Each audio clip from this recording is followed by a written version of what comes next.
Hello guys, apa kabar? Saya harap Anda semua sehat dan walafiat. Oke, hari ini saya akan berkongsi dengan Anda 8 jenis hantu yang popular di Indonesia. Oke, yang pertama, hantu kuntilanak ataupun pontianak ataupun ada juga orang panggil langswir. Hantu ini asal-asalnya disebabkan oleh perempuan yang hamil yang telah meninggal dunia lah. Dan juga hantu ini dia berambut panjang, lepas tu dia pakai baju yang warna putih. Dan selalunya hantu ni, kuntilanak ni, dia akan muncul pada waktu bulan purnama. Dan juga bila kehadiran dia itu ada diiringi dengan bau-bauan ataupun haruman yang bunga kemboja, seperti bunga kemboja lah. Tapi hantu ni dia takut dengan benda-benda tajam seperti paku, pisau, gunting dan jarum. Nombor 2 adalah sundel bolong ataupun sundal bolong. Okey. Hantu ni digambarkan sebagai perempuan yang berambut panjang juga, dia panjang sampai menutup punggung dia. Dia pakai baju ataupun bergaun yang panjang juga, dan di bahagian punggung dia itu berlubang. Dan hantu ni dia wujud daripada wanita yang mati diperkosa lah, dan juga masa dia mati dia melahirkan anak. Lebih kurang begitulah cerita dia. Asal-asal wujudnya hantu sundal bolong. Dan hantu ni dia suka curi bayi yang baru lahir. Itu hantu sundal bolong. Dan hantu yang ketiga yang popular di Indonesia, toyol. Toyol ni dia bentuk dia seperti budak-budak yang kecil ataupun orang kerdil lah, dan kepala dia botak atau gundul. Selalunya toyol ni digunakan oleh pengamal ilmu hitam untuk mencuri uang orang lah. Itu tugas toyol lah. Dan ada orang bagi tahu toyol ni, cara untuk kita mengetahui rumah tu ada toyol atau tidak, kita letak kacang hijau dalam rumah tu, dan kita tengok pada waktu pagi lah. Kalau kacang tu dia berkumpul satu tempat ataupun dia tersusun, bermakna di rumah tu didatangi oleh toyol. Okey, itu yang ketiga. Yang keempat, pocong ataupun dipanggil juga sebagai hantu bangkit ataupun dipanggil juga sebagai hantu bungkus. Okey. Hantu ni kononnya dia berasal daripada roh orang yang mati terperangkap di dalam kafan kerana ikatan kepala dia tidak dibuka. Dan itu sebab kenapa dia keluar dari kubur, melompat dari kubur atau bangkit dari kubur, minta orang untuk buka dia punya ikatan tali yang di atas kepala dia itu.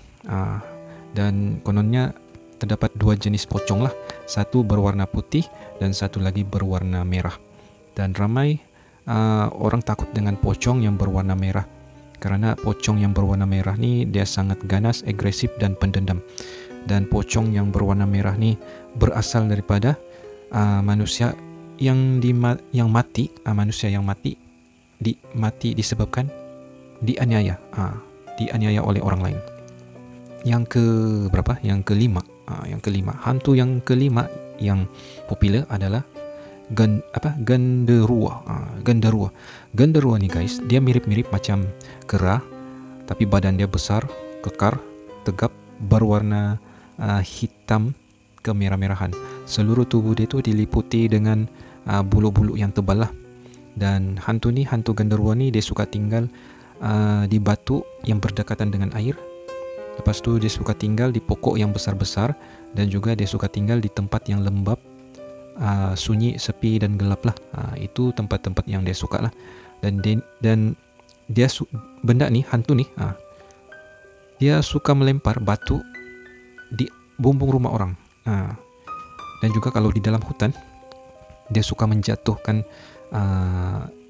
dahan-dahan ataupun batu-batu yang besar lah. Kalau kamu pernah terdengar dalam hutan pada waktu malam bunyi seperti kayu dihempas ataupun batu besar yang dihempap ke tanah, hantu inilah. Dan saya pernah mengalaminya juga. Saya pernah mengalaminya semasa saya buat paranormal, ada beberapa tempat dan ada satu video tuh jelaslah dengar.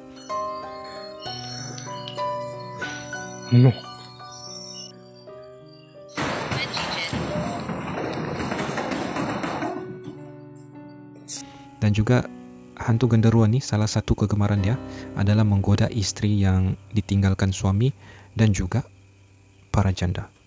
Kena berhati-hatilah mereka yang janda nih. Yang keenam, hantu dipanggil sebagai wewel gombel ataupun nenek gombel. Hantu ini dia suka menculik anak-anak dan selalunya dia akan wujud pada waktu maghrib ataupun pada waktu matahari terbenam. Dan digambarkan wewe gombel ni ataupun nenek gombel ni sebagai seorang nenek tua yang mempunyai payudara yang panjang. Dia seakan-akan seperti Umu Sibian ataupun di tempat kita dipanggil sebagai hantu susu. Yang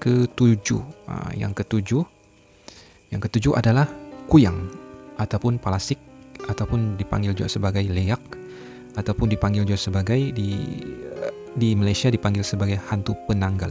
Okey. Hantu penanggal atau kuyang ni dia berasal daripada wanita yang menuntut ilmu hitam supaya dia dapat hidup lama dan kuatlah. Sementara itu dia gunakan juga untuk melindungi diri dia, keluarga dia dan juga harta benda dia lah. Pada masa-masa tertentu, contohnya mungkin bulan purnama begitu, kepala dia akan tercabutlah bersama-sama dengan usus dia, jantung dia, perut dia. Dia terbanglah pada waktu malam. Dan juga ada juga orang cakap kuyang ni dia jadi kuyang disebabkan dia melanggar pantang-pantang ilmu lah, ilmu hitam. Itu sebab dia jadi kuyang. Yang ke-8, yang terakhir adalah Banaspati. Okey, Banaspati ni hantu yang berwujud api ataupun bola api ataupun juga pusaran api lah. Yang ini saya pernah nampaklah dua kali. Saya pernah nampak 2 kali dan yang jelas di mata, tapi tidak dapat direkam lah dalam kamera sebab dia jauh dan juga internet tidak kuat masa tu. Internet tidak kuat. Dia seperti lampu pelita. Itu yang saya nampak lah, seperti lampu pelita. Dia terbang rendah sajalah. Dia terbang rendah. Dan orang katakan Banaspati ini adalah ilmu santet ataupun ilmu santau peringkat tinggi yang dihantar kepada mangsa dia lah. Jika terkena mangsa itu akan rasa kepanasan yang amat panas lah, sampai badan dia jadi hitam legam, lebih kurang begitulah. Dan terdapat 2 jenis Banaspati lah. Yang pertama Banaspati geni dan satu lagi Banaspati tanah liat. Dan ada orang cakap juga kalau kita nampak benda ni, kita tegurlah ataupun kita tunjuk, dia akan pecah. Dia sama seperti polong, dan kalau di Sabah dipanggil bugang lah. Okey guys, sampai itu sajalah jenis-jenis hantu yang berada di Indonesia, yang popular di Indonesia. Harap video ini dapat info lah, harap terhibur lah. Dan itu sajalah video kali ini tentang hantu-hantu yang populer di Indonesia. Kita jumpa lagi. Jangan lupa subscribe, like dan ikut channelnya. Bye bye kamu. Tekan lonceng tuh. Bye bye.